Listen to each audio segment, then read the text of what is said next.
Hey, two. Hey, one. Hey, two. Hey, three. Hey, four. Hey. Ho. Hey. Ho. Hey. Ho. Hey. Ho. Everybody Hey. get up. Ho. Hey. Ho. Hey.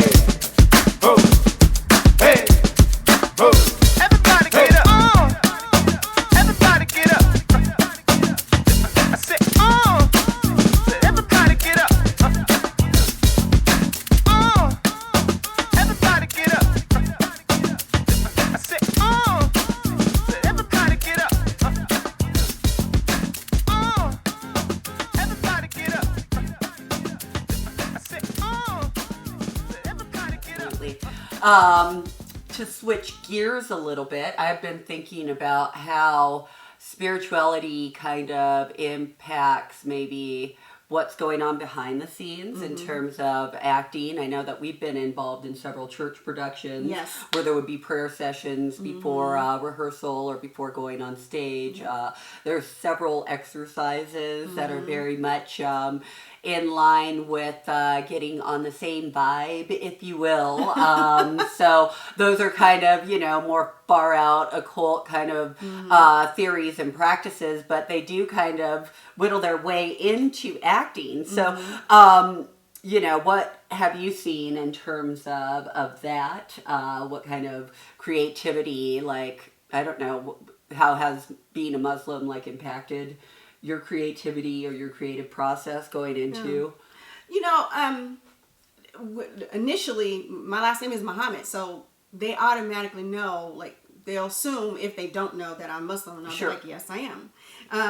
And so when they hear that name, they know I'm Muslim. I don't think it's really impacted me. I know I did submit to one audition, and they were said something about a hijab, and I was like, yeah, I'm willing to wear my hijab if I need to be in this role. I don't have a problem with that.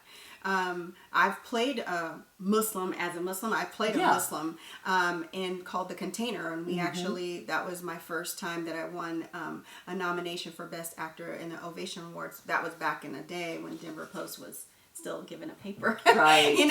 But I played a Muslim, and so those things, when I'm doing something that's already authentically me, is so fluid for me. It's easy. Sure. I mean, you're just being yourself. I think where I come some struggles with is when it gets to some kissing scenes or some more intimacy.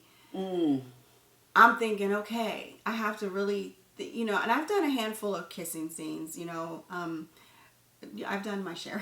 Yeah. I've done my share. And so you got to be really comfortable in doing that because it sometimes is required. Now, Yeah. I will say, Ice Cube, I'm sure, right? Sure. Yeah, so he's a big supporter and empathizer of the Nation of Islam. I don't know if you knew that. No, I didn't actually. Well, yeah, he's a big supporter. He ran with the Muslims for years, especially in the 90s and the early 2000s. But if you ever watched him on any film that he's ever been in, you'll never see whoever his counterpart is playing his spouse. Yeah. You'll never see him do a kissing scene. Huh. Never. Interesting. Never. And those are some guidelines that that you can set standards for. Yeah. You say, I don't want to do it. Now, one thing, I don't do open mouth kissing. I don't do nude scenes. Yeah. I haven't done a nude scene. Yeah. And so they're just, so you have to set the parameters of how far you'll go to push the envelope. Yeah. I don't know. I've always said I wouldn't want to do those things. I've been questioning it now just because of the role, Tandy Newton. I absolutely love her. Yeah. Her as the android in Westworld. There are some pretty damn nude scenes, but it's not sexual. Yeah. It's actually absolutely conducive to the part Right. and the story. So it's if it's meaningful, I guess I do, if there's such a thing. But but until I get offered that part, You don't know yet. exactly. So but that's where it's kind of a slippery slope because It is. it's geez, okay, this is a great thing that I'm doing, and this is something I believe in, and I could really, I don't know. I like I said, I've done intimate scenes where I've been in my underwear. Sure. Sexy underwear. and I'm kissing, but I mean, that's as far as I'm gonna go. If you took a picture of me from the backside and I'm walking out of the shower, or you can, how you can make it, a silhouette, I might do something like that. But Sure. I don't, and but that's an interesting thing. Did you see Django? Yes. What's her name? Carrie Kerry Washington. When she was in the box and she was completely naked, like something like that. I mean, like I said, kind of conducive to the part, conducive to the story. It has to be definitely conducive to the story, because there's no reason to just be, I'm going to be nude to just be nude, and it definitely has to be a big box office kind of thing. Like, because I ain't doing it for a student or independent film. I'm sorry. Like, right. And they will, oh my God, they will test you. Oh my God. And I'm like, no. So, you gotta have your scruples, right? You gotta have your... there's just a lot of challenges. I know, so when I came into Islam, I was 19 years old. I had graduated a year and did like 1 year of college, and I came here into Islam, and, people were like, I told them, I was a model and I was an actor, and I was discouraged on continuing that. Okay. It wasn't very supportive at all. I can see that. It was like, and when I came, it was very structured, very strict. I'm not saying it's not structured now. I mean, but it was hardcore structured and strict. I mean, you can get, excommunicated for anything. Yes, and sure. so, there was several people that would say that there's no reason for a Muslim woman to be in Hollywood. That wasn't my goal, was to be in Hollywood. My goal was to be a model and an actor, and that's what my talent was. And I knew that's what I wanted to do, and I was discouraged, and I was, and I struggled with it, and I would try to do things behind the scenes, and and I just felt guilty, like, I can't do this, because if I do this, people are going to judge me. Right. And, I'm getting a little emotional about that right now. No, I don't blame you, because that's a hard thing, and it's in both. It's in both Christianity and the Muslim world, where, basically being quote-unquote prideful is frowned upon, and acting is, of course, looked at as a, profession where people are being prideful, and in some ways it is industry where you really have to put yourself out there. And at the end of the day, people like to see you. So, and that's just all that it comes down to. So it is a industry based on looks and those kind of things. So I could see that being a struggle. And it was a struggle. Probably, it's one of the reasons why I still consider myself non-denominational, because the minute that somebody tries to tell me what to do, hey, you're not my, you ain't my daddy. Well, you don't tell me what to do. And the thing is, you get one life. Life. And I'm just going to read this little thing, because as I was doing a little research, because I thought this was a very important topic. Definitely. For choosing this, because as I was doing this, I got so emotional, because I was like, I have been approached several times in Denver by casting directors and directors from LA, like, why are you here? You should come to LA. But I did make the choice that I wanted to raise my children first. Oh, yes. I did not want to be bouncing around in LA. You are a mother first. Yes. That's one principle I stood on as a Muslim woman, is my family first. Yeah. And I've seen, this is why you see so many actors, female actors, who are having children like 40s and 50s. Yes. Because they put their career first. Yeah. Now, when it comes to my faith and my spirituality, my family comes first, hands down. And even with, what's the rapper? I mean, not the rapper, the comedian, Monique. Okay. You know Monique, right? She even had that same problem with her first relationship, her first marriage, to the point that her son didn't even know her, because she was always hustling and grinding, because she was, trying to get gigs and stuff. And I was like, I'm not going to be demanding. that. Yes. I was like, I'm not going to be that woman. I'm not going to be that woman. I want to be a mother first. And so we need to talk about motherhood and being an actor. Okay. Like maybe that's a Mother's Day topic, girl. Oh, definitely. That will be a Mother's Day. Yes. But, so I had put that on the background, but I was still in the back of my head worried about being ostracized as an actor, and eventually they opened up what they called the I think they were the 9 ministries in Islam, and one of them was arts and cultures, and that's when beautiful. everything started to open up. Yeah. And I have to say, I was a little disgruntled, because now you have this beautiful, and no, there's no shade to Neelam. There's no shade at all. I'm like, this is a great example for the up and coming generations who are in Islam to say, you can still do this and still wear your badge of honor with your hijab. But I was like, why couldn't I do that? Why was I being ostracized? And I have an idea, because there were so many older people that were still much more traditional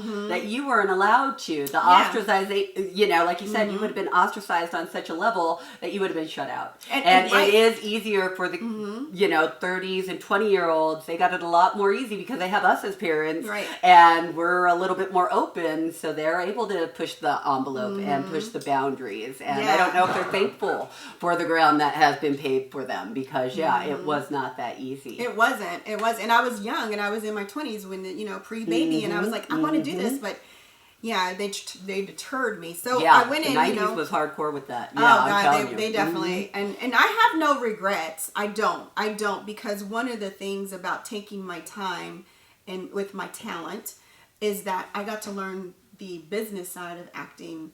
And it also prevented me from going one way, where was I chasing my talent?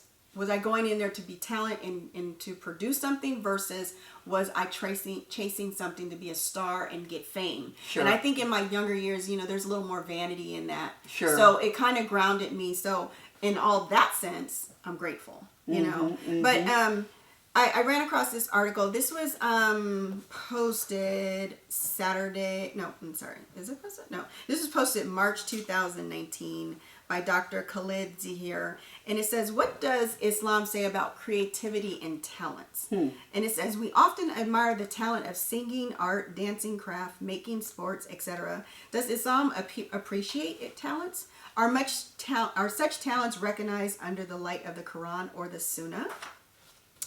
And so there's, and it's more of there's a big question to it. It's a very long, I'm not going to read it. I just pointed out some things, but it said, the person who was writing this article wrote the answer, and it says, my answer to the question is contained in the following Quranic passage. I think this is Surah 7, 32 through 33. But it says, tell them, my Lord has only prohibited obscenity, whether it is manifest or hidden, the act of depriving others of their right, the tenacity of unjustified transgression against others, that you ascribe partners to God for which he has revealed no evidence, and that you say on behalf of God what you do not know. And then it says, I believe talents you have referred to in your questions are the categories of beauty of this life: music, good food, good voice, good looks, if not obscene, good scenery, etc. All are blessings of this life which God has created for us to benefit and enjoy from. These are God-given abilities. Unless we enjoy them, we will not be able to thank God properly for what he has given us. And when I read that, I was like, I know I'm not doing anything wrong. You know what I'm saying? Like, I am acting because this was what I was born to do. Yes, and we yes. come with various talents. Just some supersede others. Like, I write. So, Sure. But, and suppressing joy is not what life is about. No. So, not having those things like music and art and entertainment, even just in your life, that's a huge outlet, and that's what life to me is about. Yeah. So, to suppress those things, I think that's when you find those miserable people that's when you're in hell. Yeah. Because like you said, you guys don't believe hell. That is hell. That's hell. Is If hell. I can't do something I love, yes. yeah. If I can't do That's something so I true. love, then I feel like I'm in hell. I've heard people. I think I was looking at The Breakfast Club. Have you ever heard The Breakfast Club? With, The movie? Yeah. No. Okay. It's a radio station. No. With No, I haven't. What's his name? What's his name, Mr. King? What's his one? from The Breakfast Club? The one they got. Charlamagne Charlamagne the God. Who else? Okay. Yeah. Okay. Anyway, Patti LaBelle was on The Breakfast Club, and she was saying there a couple years back. She said she couldn't sing. Okay, sure. For something happened and she just couldn't sing. And it was a I don't know, 6 months or a while, but she wasn't able to sing for a long time. And then she said she prayed to God and she's like, if I can't sing, what's the point in being here? Right. Do you know what I'm saying? God blessed us with talents. We should be able to pursue them. How we pursue them is on us. That's what the cause and effect. If we pursue them to get gain and fame, that's our journey. But no one should tell someone what they can and cannot do. Sure, You know, sure. when it comes to their Absolutely. talent. You know, that's very frustrating. Yeah. Yeah. Yeah, definitely. I agree. I want you to share some of the 7 principles about Unitarianism. I did earlier. Did you? Yeah. I want you to expound to. a little bit Yeah. more on them. Well, actually, I'd like to expand on something else. Yeah. The other guiding principle that's in my life, and another reason why I'm non-denominational, is because I'm an astrologer, and I'm not a professional astrologer. Don't contact me for a reading. I only work on my own stuff. Absolutely, I'm very selfish. Yeah.